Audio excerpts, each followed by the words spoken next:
My child, I see your heart. I know the heaviness you carry. I see the weight that presses upon your soul like a shadow that never seems to lift. You wonder if anyone understands, if anyone truly sees what you are going through. And I say to you, I do. Before you spoke a word, I knew your thoughts. Before a tear rolled down your cheek, I felt it fall. I was there when your smile faded. I was there when you cried in the silence, not knowing how to go on, and I did not turn away. You are not alone in this valley. You are not the first to walk through it. Many who came before you wrestled with sorrow, despair, and darkness. David, the man after my own heart, cried out in Psalm 6 verse 6, I am weary with my groaning. All night I make my bed swim. I drench my couch with my tears. Do you hear his pain?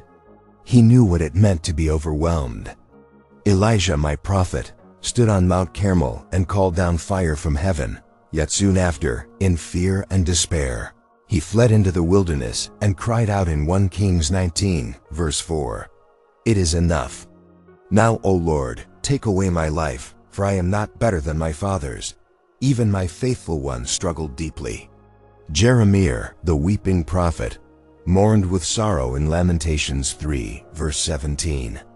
You have moved my soul far from peace. I have forgotten prosperity. He too sat in darkness. He too questioned if he would ever see the light again. And yet, I was with them. I never left them. Depression does not mean you have failed. It does not mean your faith is weak. It means you are human, living in a broken world. But I came into that world, not to condemn it, but to heal it. I came for the sick, for the weary, for the brokenhearted. Isaiah spoke of me, saying in chapter 53 verse 3, He was despised and rejected by men, a man of sorrows and acquainted with grief. Yes, I knew sorrow. I wept at the tomb of Lazarus. I groaned in my spirit. I sweat blood in Gethsemane. I carried the crushing weight of humanity's sin upon my shoulders. So when you cry, I understand. When your soul feels crushed, I am not far. I am near to the brokenhearted, and I save those who are crushed in spirit. That is my promise to you in Psalm 34, verse 18. Come to me, all you who labor and are heavy laden, and I will give you rest. That is not just a verse. It is my heart for you. You don't need to carry this alone. You may feel like your prayers are unanswered, like your cries echo back empty, but I hear them, and I hold them. Psalm 56, verse 8 says, You have kept count of my tossings, put my tears in your bottle. None of your pain is wasted. Even now in your lowest place I am working. Though you may not see it, I am planting seeds in the dark that will one day bloom in the light. Hold on, beloved. I am not finished with you. There is a time for mourning, and I do not rush you through it. There is a time for sorrow, and I sit with you in it. But there is also a promise I make to you, a promise of hope, a promise that the darkness will not last forever. Do you remember what I said in John chapter 16, verse 33? In this world you will have tribulation, but take heart. I have overcome the world. I did not promise you a life without suffering, but I promised you myself in the midst of it. I know depression feels like a prison. It clouds your mind and weighs your body. It drains your strength and steals your joy. But I am the light that shines in the darkness, and the darkness will not overcome it. When the thoughts in your mind are harsh, when the voice inside says you're not enough, listen to me instead. You are fearfully and wonderfully made. That is the truth from Psalm 139, verse 14. You are not a mistake. You are not forgotten. You are mine. When you feel useless, when despair tells you that your life doesn't matter, hear this. You were bought with a price. That price was my blood. I did not die for you just so you would survive. I died so you could live, truly live, even in your weakness. You may feel like you're failing, but I see your fight. Every day you rise, even when it's hard, I celebrate that. Even your smallest effort is seen. I don't measure your worth by your productivity or your smile. I measure it by my love. And that never changes. In 2 Corinthians chapter 12 verse 9, my servant Paul heard me say, "My grace is sufficient for you, for my power is made perfect in weakness." Do you see? It is not in your strength that you shine the most. It is in your weakness, when you lean on me, that my light shines brightest through you.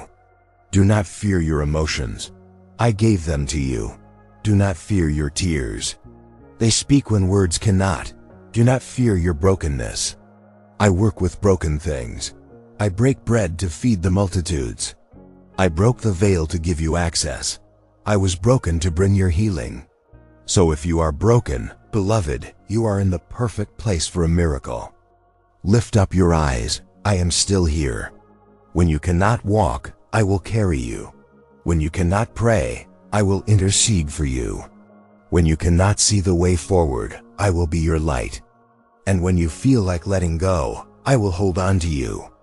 Let me tell you this, my child. Even in the silence, I am speaking. Even in your stillness, I am working. Even in your sorrow, I am sowing joy that will rise again in the morning. You may feel like you've lost your purpose. You may question your value. But I remind you, your identity is not in how you feel. Your identity is in me. You are not your diagnosis. You are not your darkest day. You are not the mistakes you've made or the thoughts you struggle with. You are mine, and I call you chosen, loved, redeemed. When the weight feels too heavy, remember what I said in Isaiah chapter 41 verse 10. Fear not, for I am with you. Be not dismayed, for I am your God. I will strengthen you. Yes, I will help you. I will uphold you with my righteous right hand. I have not let you go. I never will. There are days when you might not have the strength to pray. I understand. Let your sighs rise to me. Let your silence rest in me. Romans chapter 8 verse 26 tells you that the Spirit helps in your weakness and intercedes with groanings too deep for words. Even your unspoken pain is heard in heaven.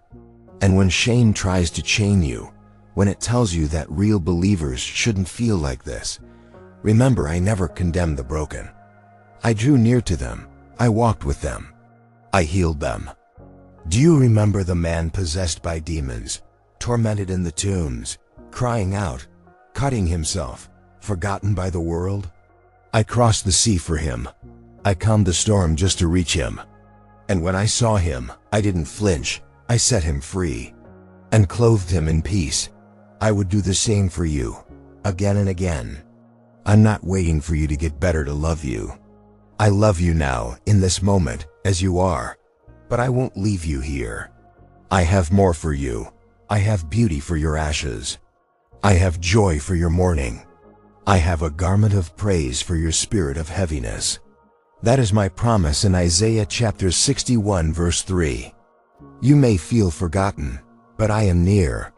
You may feel too far gone, but I am the God who leaves the 99 to find the one. You may feel like the flame of your soul is flickering, but I will not snuff it out. As Isaiah chapter 42 verse 3 says, a bruised reed he will not break, and a smoldering wick he will not snuff out. I am gentle with you. I am patient, and I am full of compassion. Let me walk with you, even if your steps are slow. Let me be your shepherd, even through the valley of the shadow of death. I will not abandon you there. Yes, even in the valley of the shadow of death, I am with you.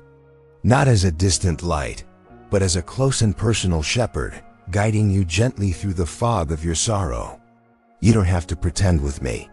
I see behind every smile and understand every tear. I know your thoughts from afar, and yet I draw near. I do not recoil from your pain. I enter into it with you.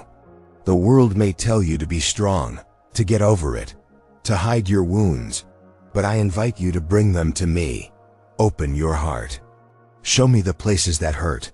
Show me the rooms you've shut tight in fear. I won't force my way in, but if you open the door, I will come and bring peace. I told you in Revelation chapter 3 verse 20, behold, I stand at the door and knock. If anyone hears my voice and opens the door, I will come in and eat with him, and he with me. Even in depression, I knock. Even in despair, I whisper your name. You are not abandoned. Even if your heart condemns you, I am greater than your heart. My mercy is deeper than your guilt. My grace is stronger than your shame. Let my words be your anchor. Come to me, all who are weary and burdened, and I will give you rest. I said that in Matthew chapter 11 verse 28, and I meant it for you. Rest in me. Rest in the truth that you are loved, not because you are perfect, but because I am. And when you don't know what to do next, just take the next breath. That breath is proof that I am sustaining you. That breath is a gift.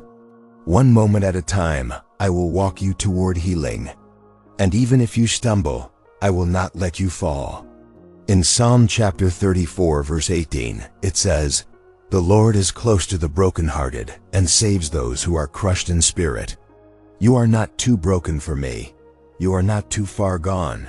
You are exactly the kind of heart I came to heal. So take my hand, let me lift your head. Let me remind you of your worth. Because the story isn't over. You are still breathing. And where there is breath, there is hope. I am Jesus, and I will never leave you nor forsake you. You are mine.